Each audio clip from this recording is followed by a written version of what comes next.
When you see these pictures, how do they make you feel? One side is based in modern architectural ideas and the other is based in ancient architectural philosophy. One feels oppressive and the other feels inspirational. Most people think architecture is about shelter, but what if the very walls around you could feed or even starve your soul? For thousands of years, buildings and their interiors were designed with intention and soul to integrate the natural world and inspire awe, believing we could improve our health, our cognitive ability, and even our connection with the divine simply by the environment that we existed in. But then we stopped. We traded the golden ratio for functionalism. We traded the flow of Vastu and Shui for minimalism and cold brutalism. Instead of focusing on vibes, we're focused on shareholder value because capitalism is killing the human spirit. Today we'll be discussing sacred versus system in terms of architecture and design.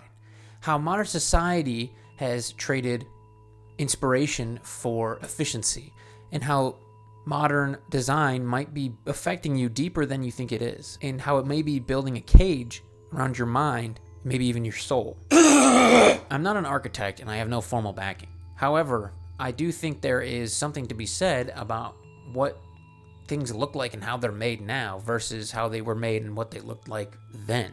We've all seen content that compares the infamous then with now. I mean, look at these. Which one inspires and is quote unquote cool and interesting versus millennial gray? Do you get what I'm saying? Modern architecture is a 20th century design movement focusing on function over form, characterized by clean, straight lines, open floor plans, and minimal decoration. Functionalism is often defined as, quote, a machine to live in, prioritizing practical and efficient spaces over decorative elements. Can't pronounce half these fucking things. Minimalism and simplicity focuses on geometric form and clean lines, rejecting ornamentation. And yes, these can look really nice and clean, however, if it's done tastefully, not overbearingly. Types of modern architecture include Bauhaus, which is German for construction house, functionalism, which prioritizes functionality over embellishment, minimalism, which is simple design and again with little to no ornament or decor, and brutalism, which is heavy, blocky, and imposing cement buildings. I'm not saying any of these are inherently bad, and I will say some of them do look kind of cool. You know, I used to take a lot of brutalist photography. However, looking at them long enough kind of makes me want to kill myself and doesn't really inspire anything but dread and sadness. Low key, at least for me. Nothing about these things inspire anything natural, really, and feels almost oppressive, and they don't feel organic. I want to introduce to you guys the idea and concept, if you're not familiar with, called architectural determinism. This was coined in 1969 by Maurice Brody in his paper Social Theory in Architectural Design. This idea suggests that design can force social behavior or controversially restrict it. Now, this idea has had its fair share of criticism over the years. However, I do think it has some merit in relation to what we're talking about. Critics of modern architecture and design use ideas like this when arguing against modern architecture, claiming that these sterile and concrete designs cause social decay, isolation, and crime. They ignore humans' need for community clusters and organic environments. We tend to forget that we are part of nature rather than above it. We have to live within it, not away from it. We are of nature, and to live without nature causes us to act unnaturally. Recent studies in neuroarchitecture, which, if you can believe that's a thing, use skin conductance and eye tracking to study how we react to more modern styles of architecture. And what they found feeds right into this. When humans walk past a long, flat, gray concrete wall, which is common in modernism and brutalism, our heart rates actually change and our mood, quote, takes a dive. Why does this happen? Because our minds evolved in nature, which is visually complex, and a blank wall is considered to be a sensory deprivation. The brain searches for information, finds none, and then falls into a low biological level of stress. Nikos Salingaras. Nikos Salingaras. Why does it always sound like it's on hella drugs or something? Nikos Salingaras. Anyway, he is a mathematician who worked with famous architect Christopher Alexander. And he claimed that modern architecture and design is a mental virus and deletes 5,000 years of architectural knowledge. He argues that sharp edges, steel, and glass floors create vertigo and nausea because they violate our innate sense of gravity and safety. He believes that modern architecture and design is literally anti-biological. And again, with some of the concepts floating around in this video, it's easy to see how someone can be drawn to that concept. I mean, for thousands of years, humanity has lived amongst and within nature as part of it, you know. Growing up as a kid, you know, you spend all of your time outside. And then as an adult, you still spend a lot of your time around organic things.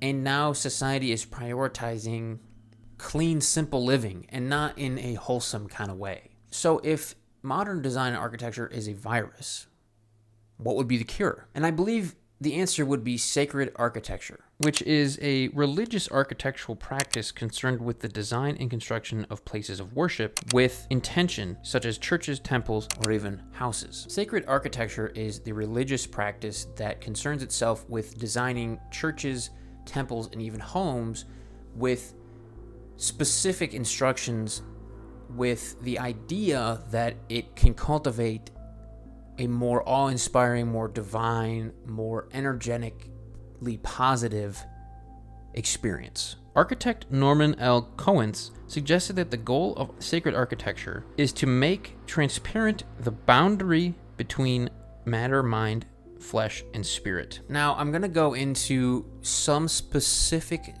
design and construction ideas for different holy sites. Now, I am not an expert on any of this. This is a quick overview of how these things, from my understanding, should be constructed, and it's nowhere near as simple as I'm going to make it.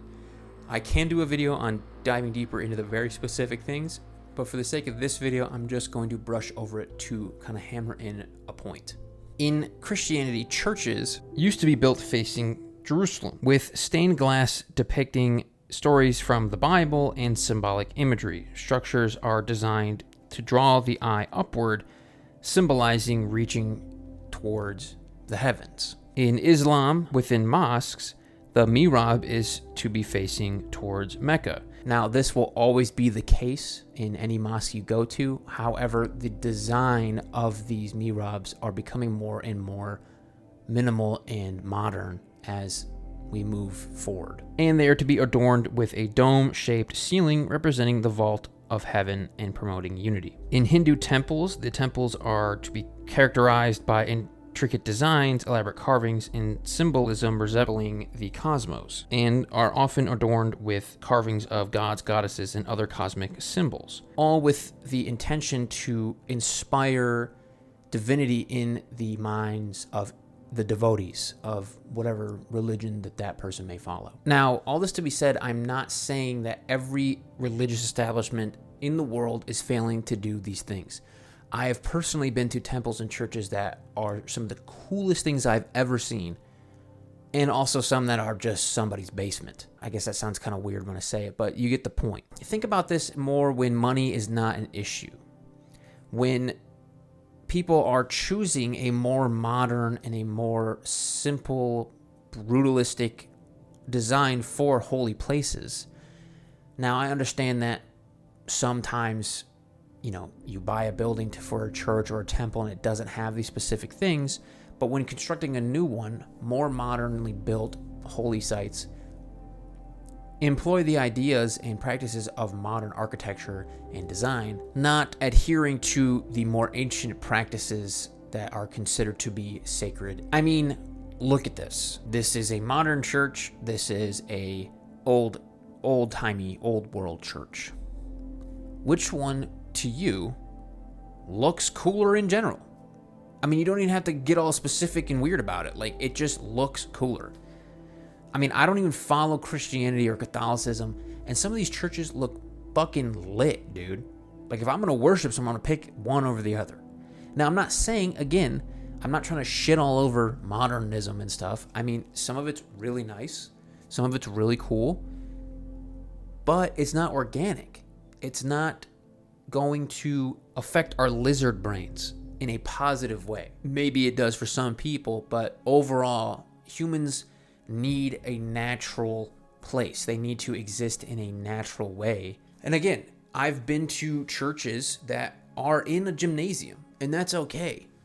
But with like mega churches and stuff that are building, Coliseum style, stadiums, they're more focused on the performances and the modern design than inspiring awe and whimsy and divinity.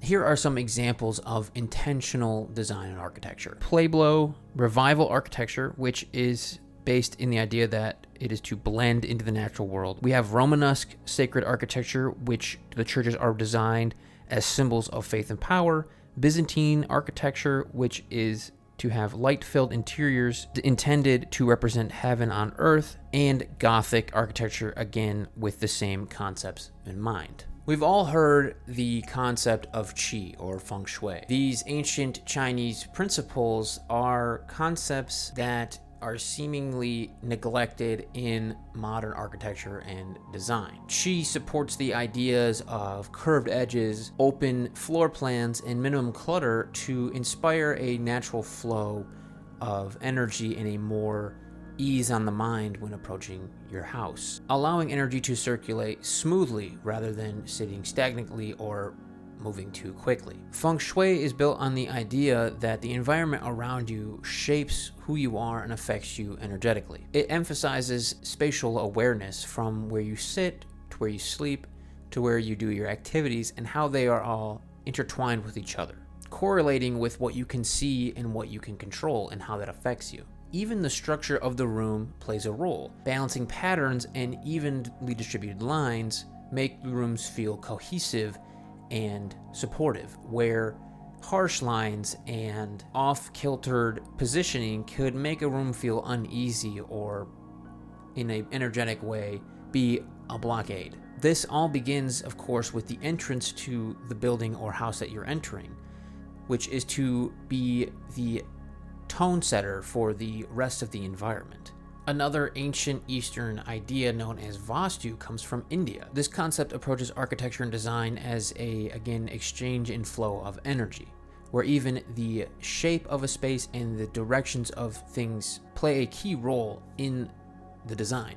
Ordination is key in Vastu, again promoting open floor plans, and the direction and the color of a room even play a role in the flow of the energy. Certain zones of any given building or home are designed with the intention of promoting stillness and awareness, or movement and stability, all in relation to the elements: the air, water, earth, fire, and space. For example, the kitchen associated with the element fire because there is a lot of movement and obviously you cook there. In Vastu, the idea of also the materials that you build your home and furniture out of and where they are placed and in what directions they are placed also plays a more spiritual role in how your home or building affects you on a day-to-day basis. Architects that prioritize Qi or Vastu prioritize the natural world and the organic feelings of the environment in which you live, and how those affect human beings on a both material and spiritual level. Whereas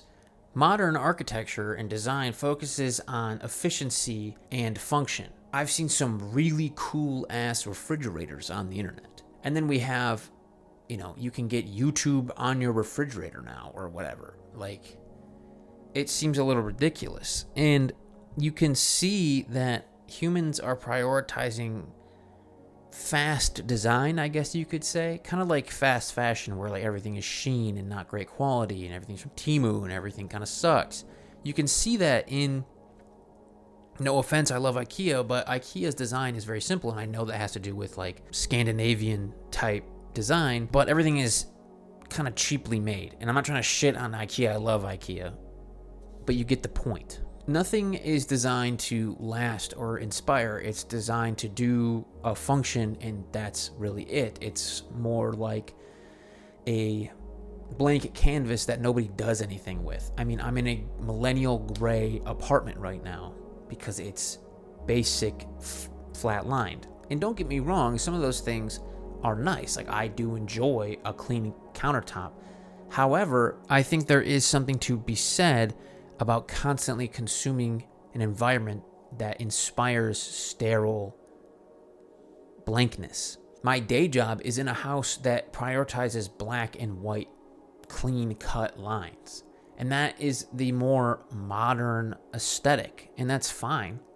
However, organically, it's not.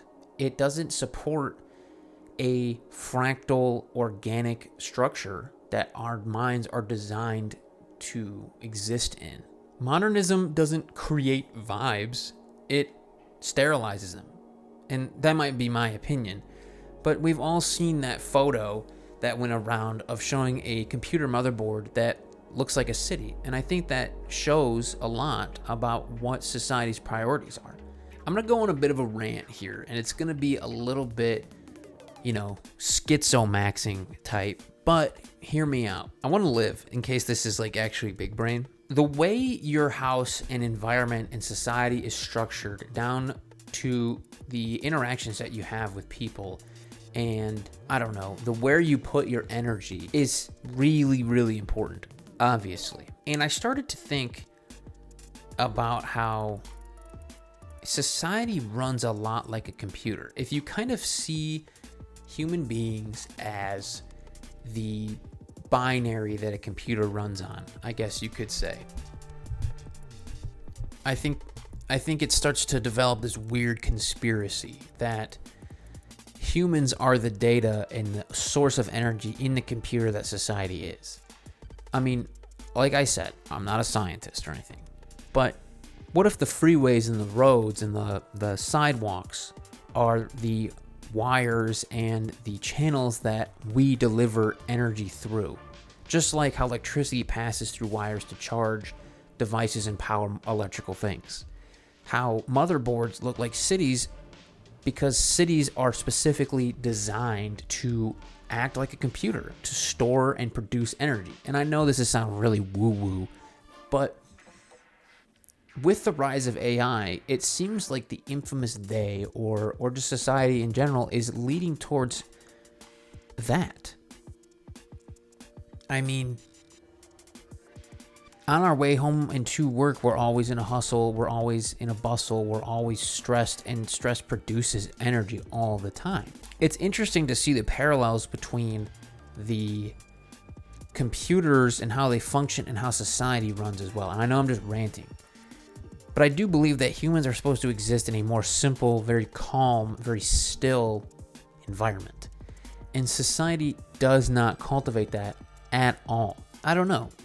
I think there's a deeper rabbit hole here, but I don't have the mental capacity to go down that rabbit hole at the moment. Because if I start to think that, I'm going to go absolutely bonkers.